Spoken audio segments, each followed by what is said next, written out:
I turned 16 alone. Not just physically alone, emotionally, existentially. Alone in a house that had never felt like home. The morning started quietly, too quietly. No balloons, no decorations, no awkward happy birthday from my father over burnt toast. Just silence. I came downstairs at 9:17 a.m., hoping maybe, just maybe, someone had planned a surprise. The kitchen was spotless, empty, except for a folded piece of paper on the marble counter. My name written in thick black marker. Lena. Not happy birthday. Just my name. I smiled, stupidly hopeful. I unfolded it. And that's when my chest caved in. We're at Dad's birthday dinner downtown. Didn't think you'd want to come. Stay out of sight, freak. Underneath it, 3 signatures. Avon. Chloe. Marcus. My siblings. There was even a smiley face. I read it again. Then again. As if maybe the words would rearrange themselves into something kinder. They didn't. Stay out of sight, freak. That was the family nickname they'd given me years ago. Because I didn't like loud music. Because I read instead of partying. Because I preferred code over cocktails. Because I didn't fit their perfect social media version of what our family was supposed to look like. Dad owned Hawthorne Technologies, a multi-million-dollar software and manufacturing company that supplied automation systems to luxury brands. Image mattered, and I didn't match the image. Chloe was a beauty influencer. Aiden was the golden boy athlete. Marcus was loud, charming, and always surrounded by friends. I was the girl in the corner building algorithms. Dad once told me at dinner, in front of guests, Lena's different, but we love her anyway. Anyway, like I was a charity case. I sat at the kitchen island holding that note for 15 minutes. Maybe it was a joke. Maybe they'd come back. Maybe someone would text. My phone stayed silent. I opened Instagram. There they were, all dressed up. Chloe in a silver dress. Aiden in a tailored suit. Marcus with his arm around Dad. Caption, celebrating the best dad ever. The cake in the photo said, Happy 50th, Dad. 50, not 16. They hadn't forgotten. They replaced me. I went upstairs, closed my bedroom door, and for the first time in years, I let myself cry. Not quiet tears. Not the controlled, swallow-it-down kind I'd perfected. Ugly crying. Because something about turning 16 makes you realize you're not a kid anymore. And yet somehow, I felt smaller than ever. I replayed every memory. The time Chloe told her friends I was adopted as a joke. The time Aiden locked me out of the car because I killed the vibe. The time Dad canceled my science competition to attend Marcus's 3rd soccer award ceremony. You'll have other competitions, he said. Marcus only had 1 season. Apparently, I only had 1 importance, none. The house felt colder as evening fell. Shadows stretched across my bedroom walls. At 7:42 p.m., my stomach growled. No dinner had been left for me. I went downstairs and made toast. 16. Eating dry toast alone. I laughed at the irony. If this was a coming-of-age moment, it sucked. Then the doorbell rang. Sharp, sudden, unexpected. I froze. Dad forgot his keys sometimes. Maybe they came back. Maybe someone felt guilty. Maybe. The bell rang again. I wiped my face quickly and walked to the door. When I opened it, my world shifted. Standing on the porch was a woman in a navy coat, holding a leather folder. Silver-streaked dark hair. Calm eyes. Sharp posture. Lena, she said softly. My throat tightened. Godmother Evelyn. I hadn't seen her in 3 years. Not since Mom passed. She used to visit before. Everything changed. She stepped inside without waiting for an invitation. Her heels clicked against the marble floor. She looked around the empty house once. They left you alone, she said. Not a question. I swallowed. It's fine. Her eyes softened. No, it isn't. She placed the leather folder on the dining table. I need you to sit down. My stomach dropped. Is Dad okay? She studied me carefully. Your father is perfectly fine. The way she said it made me uneasy. Then why are you here? She opened the folder. Inside were legal documents. Stamped, signed. Official. My name printed in bold letters. I didn't understand. What is this? She took a slow breath. 3 months ago, your father signed guardianship rights over to me. The room tilted.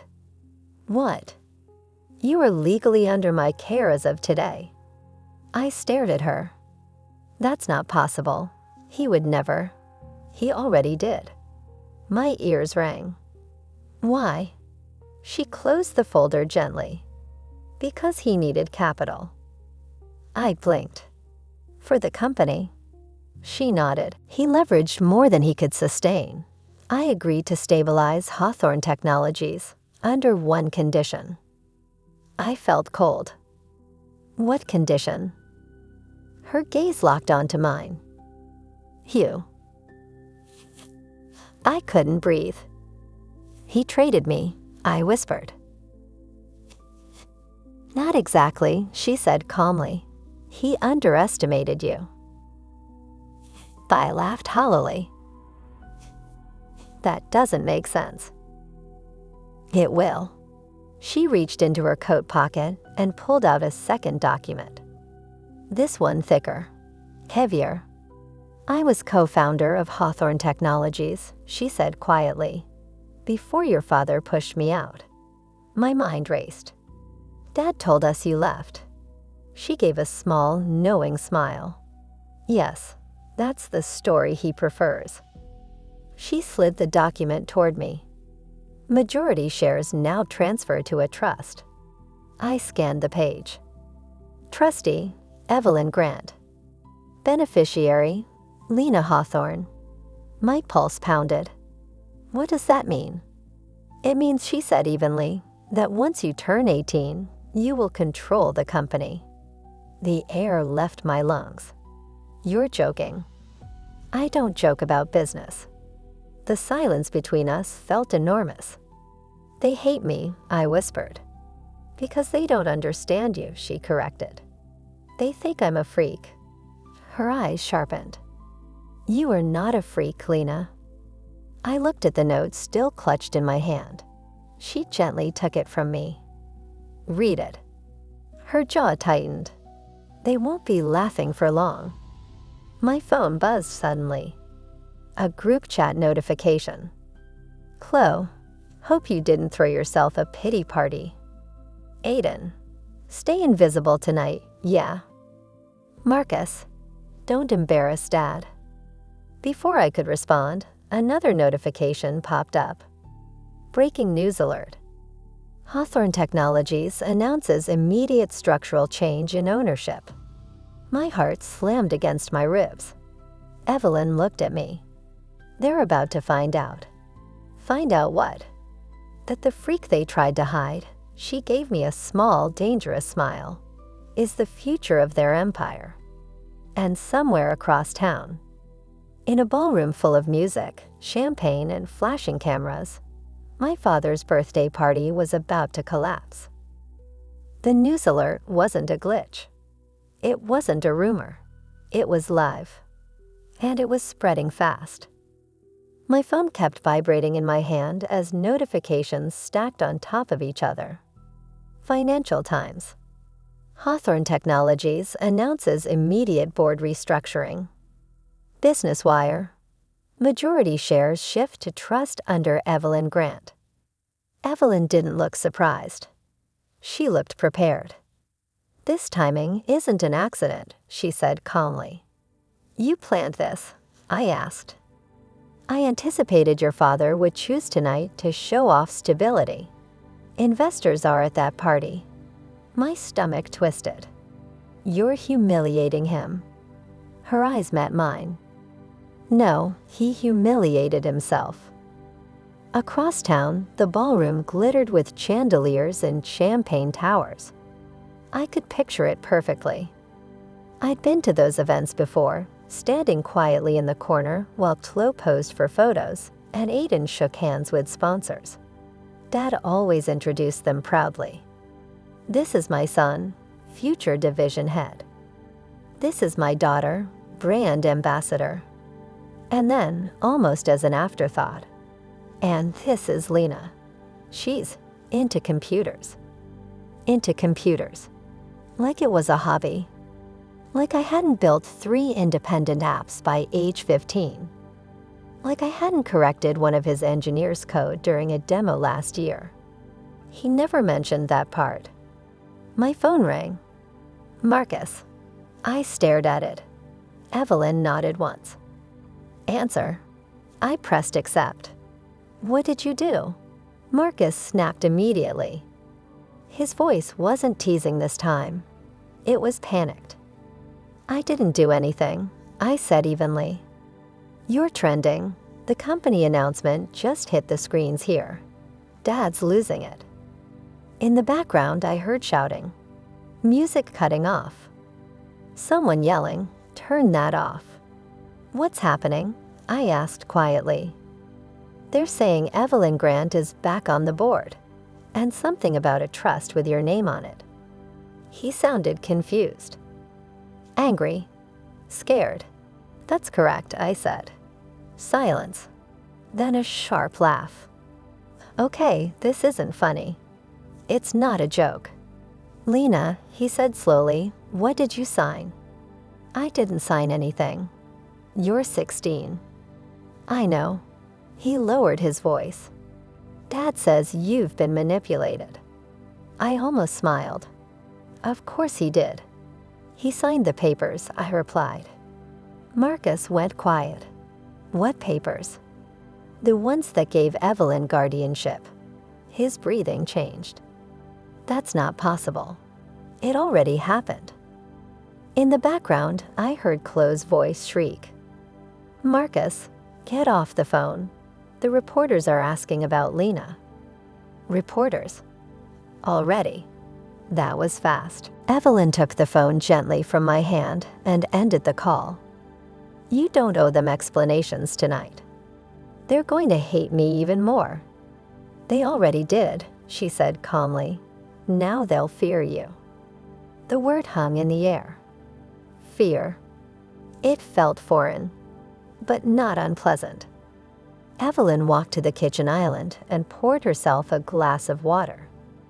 "Your father expanded too aggressively this year," she explained. "New facilities. International contracts. He over-leveraged company equity.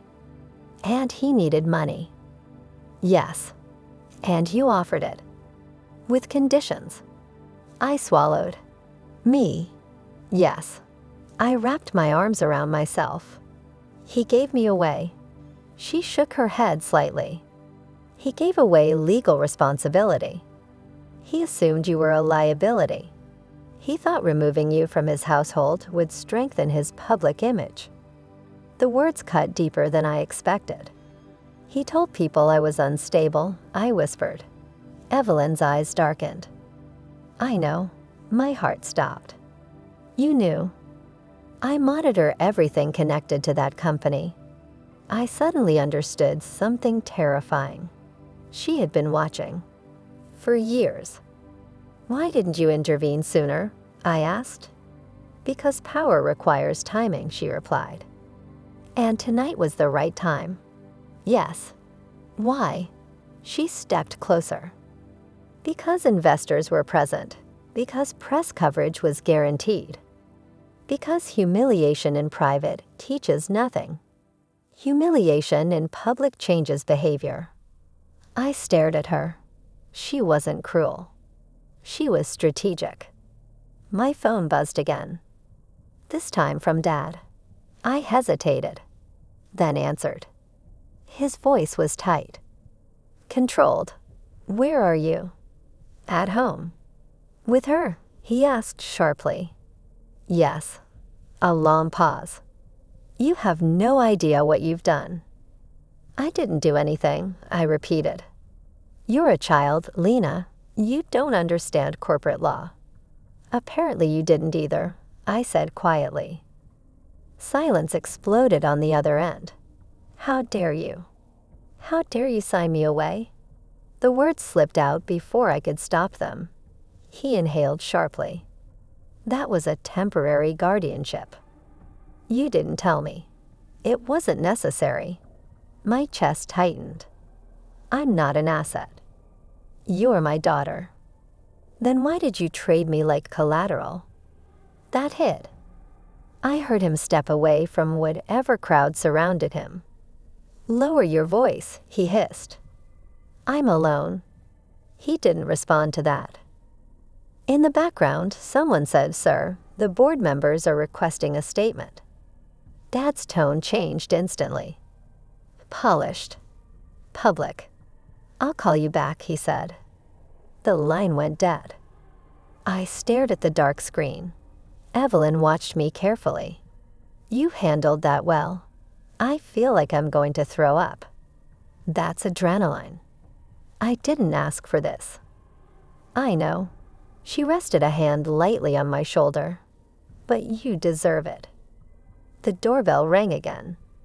This time, it wasn't unexpected. Two men in suits stood on the porch. Board representatives. They nodded respectfully to Evelyn. Then to me. Miss Hawthorne, one of them said, we need your presence at an emergency meeting tomorrow morning. My presence, I repeated.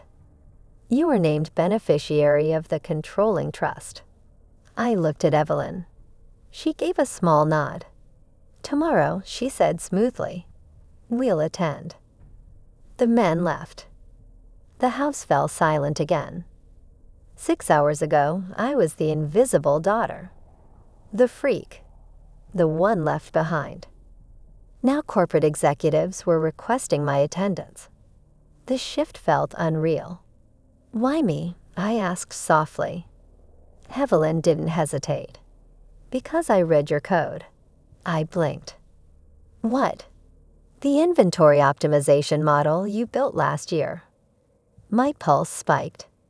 You saw that? I integrated parts of it into Hawthorne's restructuring proposal. My mouth went dry. You used my work. I recognized talent. No one had ever said that to me before. Not like that.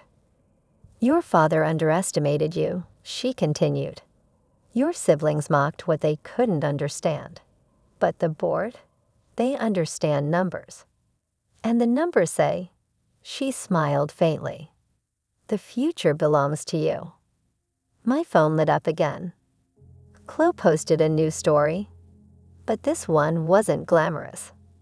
It was chaotic. The ballroom in disarray. Guests whispering. Dad arguing with someone off camera. Caption: This is not how tonight was supposed to go. For the first time in my life, I wasn't the one embarrassed. And somewhere inside me, beneath the shock and the fear, something steady began to form. Not revenge. Not yet. But resolve. Tomorrow morning, I would walk into a boardroom. Not as the forgotten daughter. Not as the freak. But as the name written into the future of Hawthorne Technologies. And this time, they wouldn't be able to leave me behind.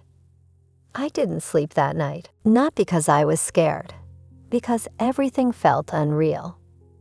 At 2:17 a.m., I was still staring at the ceiling, replaying the sentence over and over in my head. The future belongs to you. 16-year-olds aren't supposed to hear that from corporate lawyers. They're supposed to hear it from guidance counselors or graduation speeches, not in a marble kitchen after being legally signed away. By 8:30 a.m., I was standing in front of Hawthorne Technologies headquarters, a 50-story glass tower, my father's pride, his legacy, his identity, and apparently, mine. Evelyn stood beside me, composed as always. "Should I be wearing something different?"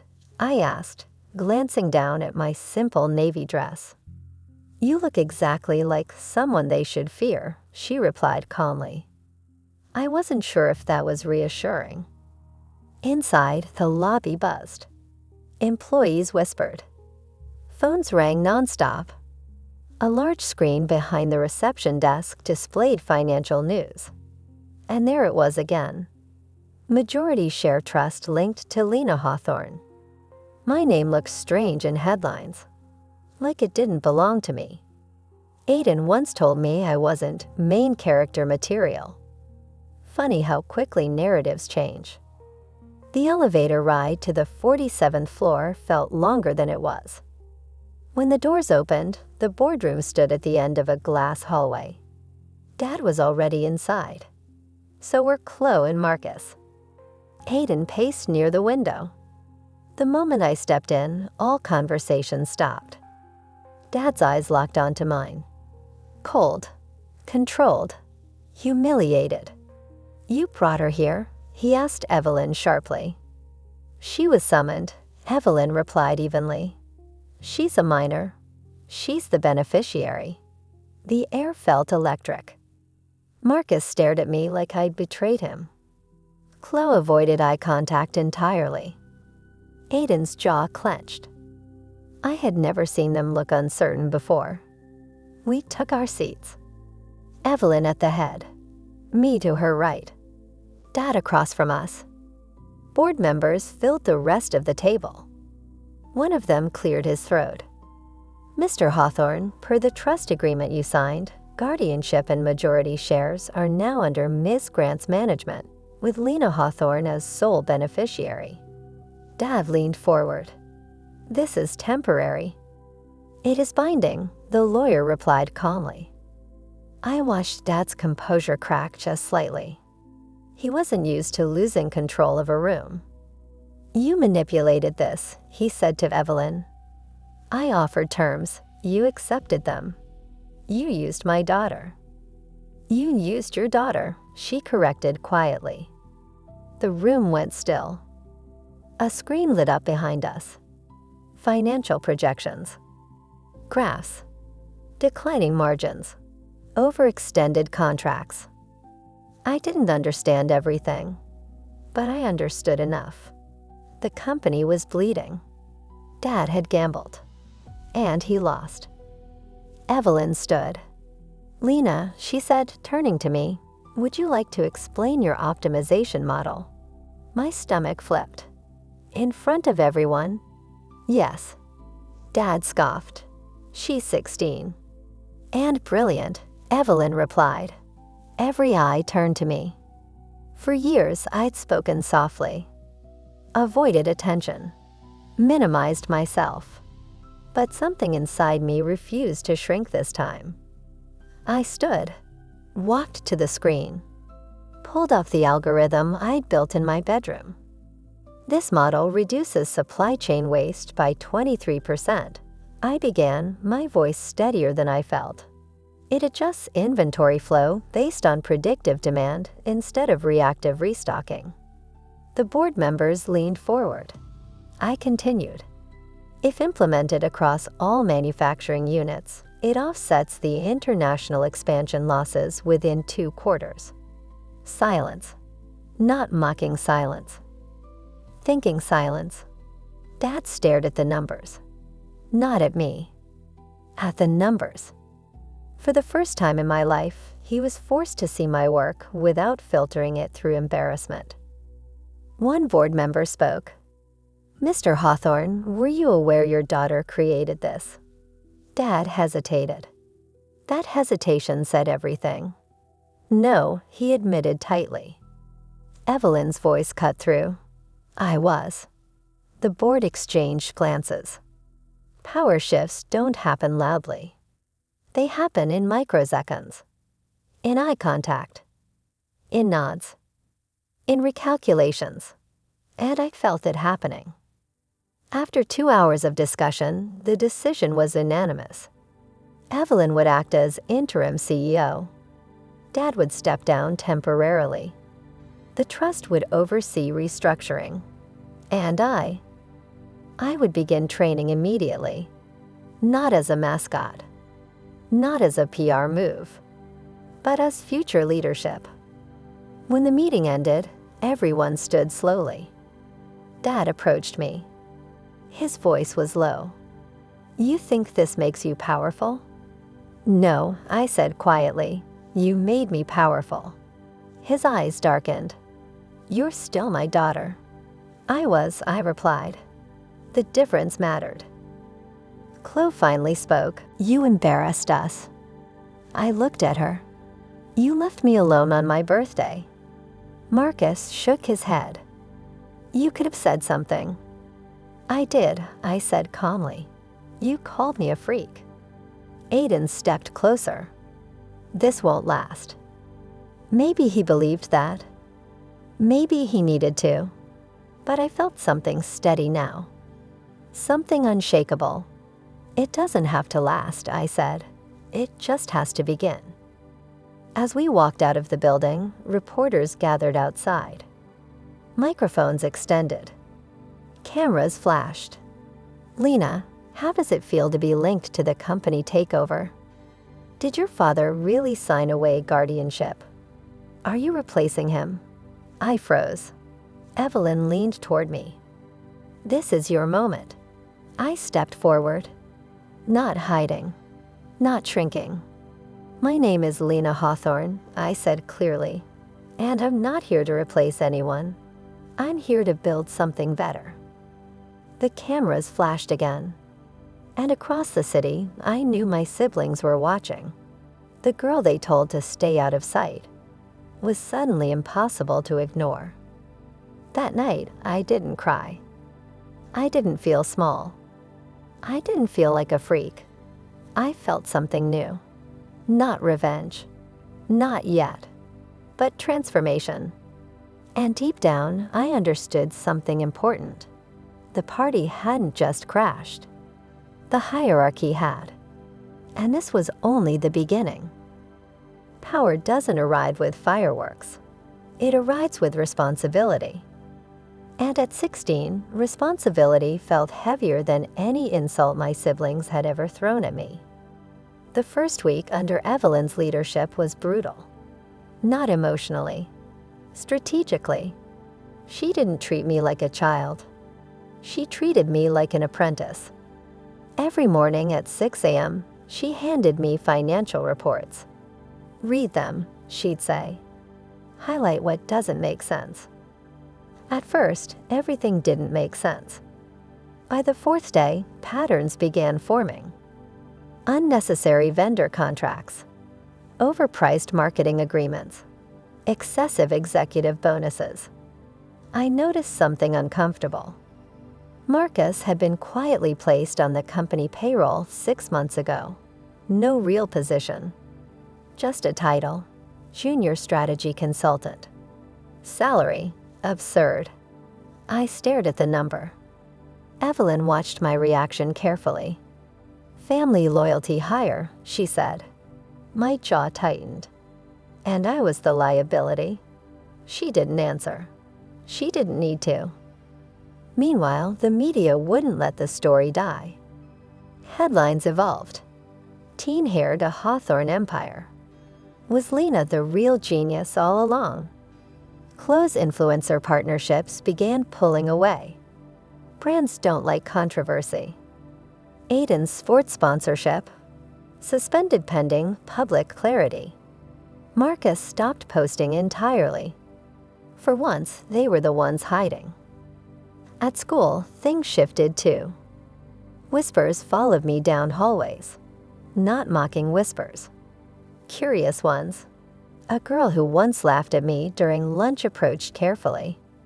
Is it true you own a tech company now? I almost laughed. I don't own it yet, but the rumor felt powerful. For years they defined me. Now the world was redefining me. Dad requested a private meeting 2 weeks later. Evelyn agreed, but only in her office. Neutral territory. He walked in looking older, not physically, but structurally. Like something inside him had cracked. "You're enjoying this," he said flatly. "I'm learning," I replied. He ignored that. "You don't understand what it takes to run something at this scale." "I'm trying to." He exhaled sharply. "You think Evelyn cares about you. She's using you to get back at me." That stung. Not because I believed him, but because part of me wondered. After he left, I asked her directly, "Are you?" She didn't hesitate. "I'm correcting a mistake." "Which mistake?" "Letting your father think talent belongs to Evo." Her gaze softened slightly. "And letting you grow up invisible." Something in my chest shifted. She wasn't sentimental. She wasn't warm. But she was honest. And I'd take honesty over performance any day. Training intensified. Board observations. Market analysis. Negotiation simulations. I wasn't just learning business. I was learning control. Evelyn taught me something critical. Power isn't loud, Lena. It's precise. So I'd practiced precision. In meetings, I spoke less, but when I did, it mattered. When executives tried to dismiss me subtly, I countered with data. When someone called me kiddo, I corrected them calmly. "It's Miss Hawthorne." Not angrily. Firmly. They stopped after the third time. The real turning point came during a restructuring review. We presented a cost recovery plan based heavily on my optimization model. Dad was in the room. As an advisor now. Not CEO. The vote passed unanimously. And one board member said something that echoed in my head for days. Frankly, this company should have listened to Lena sooner. Dad didn't look at me, but I saw his hands tighten. Regret. Pride. I couldn't tell. At home, the silence between us grew louder. Chloe avoided common areas when I visited. Marcus barely spoke. Hayden tried once. "You've changed," he said quietly. "No," I replied. "You just never looked closely." He didn't argue, because he knew it was true. On my 17th birthday, something unexpected happened. The house wasn't empty. There were no cruel notes, no exclusion. Instead there was quiet. Dad stood in the kitchen holding a small cake. No photographers. No guests. Just him. "Happy birthday," he said awkwardly. It wasn't dramatic. It wasn't emotional. But it wasn't dismissive either. I looked at the cake. 17 candles. 1 year since everything changed. "Thank you," I said. He hesitated. "I misjudged you." It was the closest he'd ever come to an apology. "I know," I replied softly. We stood there in silence. Two people rebuilding something fragile. Not perfect. Not fixed. But real. The company stabilized faster than projections predicted. Investors regained confidence. Stock prices climbed. And I felt something steady growing inside me. Not revenge. Not ego. Authority. The kind earned through competence. The kind that doesn't need to shout. One evening, I found the original note in my drawer. "Stay out of sight, freak." I held it for a long time. It didn't hurt anymore. It felt small. So I did something symbolic. I framed it and placed it inside my desk drawer at headquarters. Not as a wound, but as a reminder of who they thought I was and who I became. Because here's what no one understands about invisibility. When you spend years watching quietly, you learn everything. You learn weaknesses, patterns, ego, and when the moment comes, you don't explode. You execute. By the time I turned 18, the trust would officially transfer control to me. But the transformation had already happened. I wasn't the girl left at home anymore. I wasn't the freak. I wasn't collateral. I was the future of Hawthorne Technologies. And this time, no one would ever tell me to stay out of sight again. 18 felt different. Not because of the number, because of the silence. No cruel notes, no whispered insults, no carefully staged social media posts designed to exclude me, just the quiet weight of a signature. At 9:00 a.m., in the same boardroom where my father once ruled without question, the trust transferred. Majority shares, Lena Hawthorne. Voting control, Lena Hawthorne.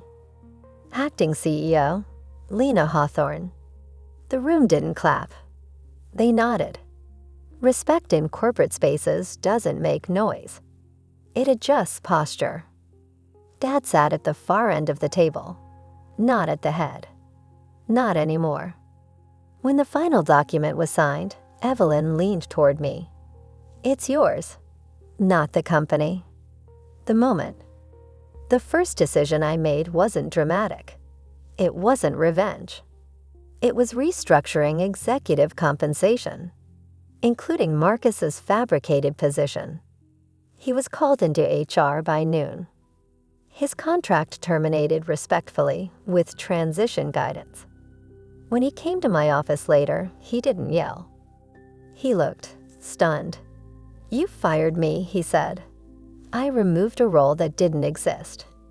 You could have warned me. You never warned me, I replied quietly. He opened his mouth, then closed it. There was no comeback, not when the truth is clean. Chloe tried a different approach. She requested a meeting framed as brand strategy alignment. I knew what that meant. When she sat down, her tone was softer than I'd ever heard it. I want to help the company's image, she said. I studied her. For once, she wasn't performing. She was calculating.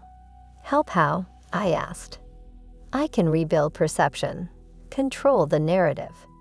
Which narrative? I asked calmly. The one where I was invisible. Her lips pressed together. That was stupid. We were kids. No, I corrected gently. You were comfortable. Silence stretched between us. I didn't reject her. I didn't embrace her. I gave her a contract. Performance-based. No special treatment. If she wanted proximity to power, she'd earn it. For the first time in her life, she agreed to terms she didn't control. Aiden took longer. He avoided the building entirely. But one evening, he showed up unannounced. No cameras. No pride. I underestimated you, he said simply. I waited. He exhaled. I thought you didn't care about this world. I didn't, I replied. I cared about building things. You cared about being seen. He nodded slowly. I was wrong. It wasn't dramatic, but it was honest. And honesty changes architecture, even in families. Dad was the last. He requested a private dinner. No board members. No lawyers. Just us. We met at the restaurant where they'd celebrated his 50th birthday. The one I wasn't invited to.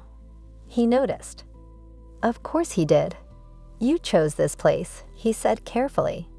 Yes. A long pause. You hate me, he added. I considered that. No, I said finally. I outgrew you. That hurt him. But it wasn't cruel. It was accurate. He stared at his glass for a while before speaking again. I built that company from nothing. I know. I wanted you safe. You wanted me manageable. He didn't deny it. For the first time in my life, he didn't defend himself. I thought protecting the image would protect all of you, he admitted. And who protected me? Silence. Then, quietly, I should have. It wasn't a perfect apology, but it was real. And sometimes real is enough. Under my leadership, Hawthorne Technologies shifted direction. Less expansion. More innovation. We invested in internal talent. Young engineers. Overlooked analysts. Quiet minds. I made it a rule. No one in that building would ever be dismissed for being different. Performance mattered, not personality. Within a year, profits stabilized beyond previous peaks. Investors praised the new era. Media outlets reframed the story. From scandal to transformation. From takeover to succession. But they never knew the full truth. The truth wasn't corporate. It was personal. On the anniversary of my 16th birthday, I did something symbolic. I hosted a company-wide innovation gala. Same ballroom. Same chandeliers. But this time, the stage belonged to interns presenting prototypes. Not executives collecting applause. When I stepped to the microphone, the room quieted. I used to believe invisibility was safety. I began. But invisibility is erasure, and erasure is unacceptable. I paused. I was once told to stay out of sight. A few board members shifted uncomfortably. I smiled faintly. I don't plan on disappearing again. Applause filled the room. Not forced. Not polite. Genuine. Later that night, as the music played softly and conversations flowed, Evelyn approached me. "You've surpassed even my expectations," she said. "You knew this would happen," I replied. She studied me. "I knew you were capable. I didn't know you'd be this composed." I glanced around the ballroom. At employees laughing. At my siblings mingling carefully but respectfully. At my father standing quietly near the back, watching. "I'm not composed," I said softly. "I'm aware." "Of what?" "That power isn't revenge." She smiled slightly. "What is it, then?" "Responsibility." Before leaving, I walked onto the empty balcony overlooking the city. Light stretched endlessly below. A year ago, I stood alone in a dark kitchen holding a cruel note. Now I held the weight of an empire. Not because someone handed it to me, but because someone underestimated me. And I refused to stay small. In my office, inside my desk drawer, the framed note still rests. "Stay out of sight, freak." I keep it there not as proof of pain, but as proof of evolution. Because here's what they never understood. You can exile someone from a party. You can mock their silence. You can call them strange. But if that silence is building something, if that mind is learning quietly, one day, the doorbell rings. The papers are signed. The hierarchy collapses. And the freak they tried to hide becomes the one who owns everything. And this time, no one forgets my birthday. If you're new to our channel, please take a moment to subscribe and stay by our side. Your subscription is not just a number, it's our motivation, our strength, and the reason we keep bringing you powerful stories. Stay with us because even more emotional, shocking, and unforgettable stories are coming your way. Your support truly means everything to us.